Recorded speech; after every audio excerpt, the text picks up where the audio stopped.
So, if you're a business owner in Bangladesh and you've got your sights set on the global market, then this is for you. We're going to go way beyond just having a great product. We're talking about what it really takes to be prepared to compete on the world stage. Because let me tell you, the gap between wanting to export and actually being ready to export, well, it's everything. So let's just start with the biggest question of all. You know the rule book for exporting that worked 5 or 10 years ago? It's been completely torn up. Today's global market plays by a whole new set of rules, a new set of demands. So the real question you have to ask yourself is my business actually built to win today? And this right here shows you just how massive that shift is. Look, the old mindset was pretty straightforward, right? Have a good product, offer a good price. But the new reality? It's a totally different ballgame. Now, buyers are demanding proof of sustainability, perfect compliance, all before they even think about asking for a price. And you're not just up against the company next door anymore. Oh no, you're competing with super efficient, system-driven businesses from all over the world. Okay, so since the old rules are out the window, what's the answer? Well, it's a whole new discipline we call export readiness. And let's be really clear here. This has very little to do with just your product. It's all about having the right systems, the right processes, and frankly, the right mindset to compete and to win. This is the absolute core of the idea. Export readiness isn't some vague goal you hope to achieve one day. No, it's a real, tangible, measurable capability. It's something you have to prove with evidence, with systems, and with your performance time and time again. It's all about showing, not just telling. So what does that capability actually look like? Well, it looks like this. Repeatedly, and I mean repeatedly, delivering on every single one of these points. This is how you build trust. It all boils down to one question. Can a global buyer trust you to get it right every single time? Because in this game, trust is the ultimate currency, and it's earned through performance. So how do you figure out if you have this capability? How do you measure it? That is exactly where the 7-point check comes in. I want you to think of this as an honest look in the mirror for your business. It's a roadmap to see exactly where you stand right now, and more importantly, where you need to focus your energy. So let's do it. Let's break down these 7 core areas that can take your export dreams and turn them into a real, solid, and sustainable strategy. First up, the foundation of it all, your product and production. You see, an international buyer isn't just buying that perfect sample you sent them.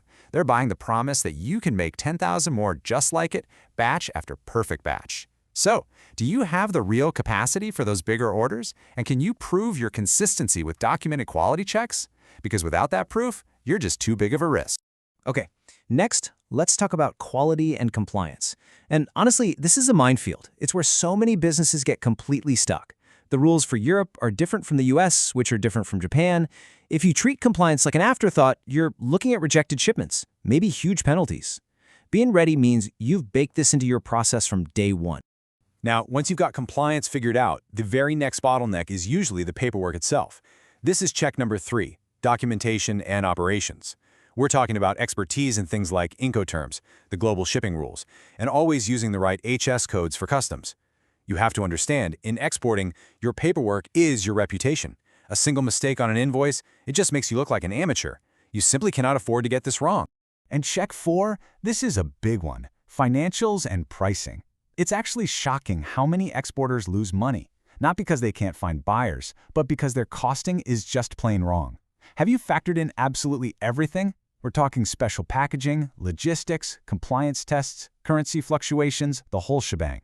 If you can't accurately calculate your total landed cost and your profit, you're not running a business, you're gambling.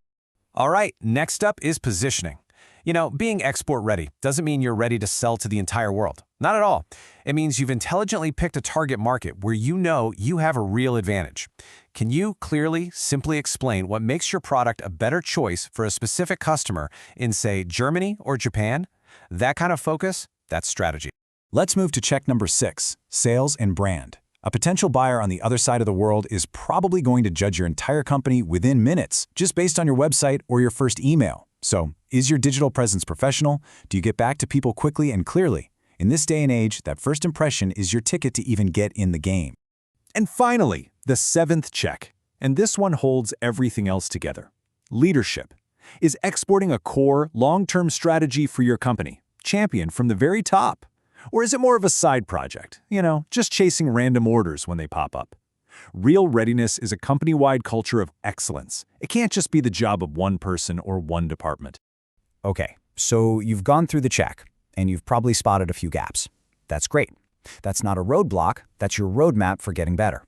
So now let's talk about how to go from this assessment to real action and start building what I like to call your export muscle. The way to do this is methodical. It's not chaos. You start by standardizing your foundation, your product specs, your document templates. Then you start looking outward, mapping out all your compliance needs way ahead of time.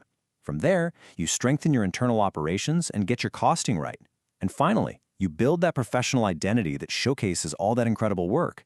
You see how each step builds on the last? Now, let's level up. Let's shift our thinking from just getting ready to actually winning in the long term. What is it that separates the one-time exporters from the companies that build a truly sustainable global business? Well, it really just comes down to a few key habits. Here's what the most successful exporters know. You have to prioritize reliability above all else. I promise you, international buyers value consistency way more than a rock-bottom price. You have to communicate with discipline, negotiate based on the real value you bring, and be smart about how you grow. Sustainable success is not about growing as fast as you can. It's about building a reputation that actually lasts. And that really brings us to the single most important idea in all of this. Ambition is great. Ambition is what gets you started on this journey.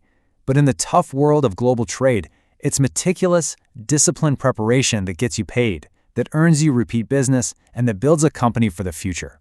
So, I'll leave you with this one thought. I want you to take a hard, honest look at your business.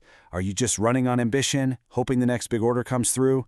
Or are you building a disciplined, prepared machine that's truly ready to win on the global stage? Because that choice, right there, will define your entire future.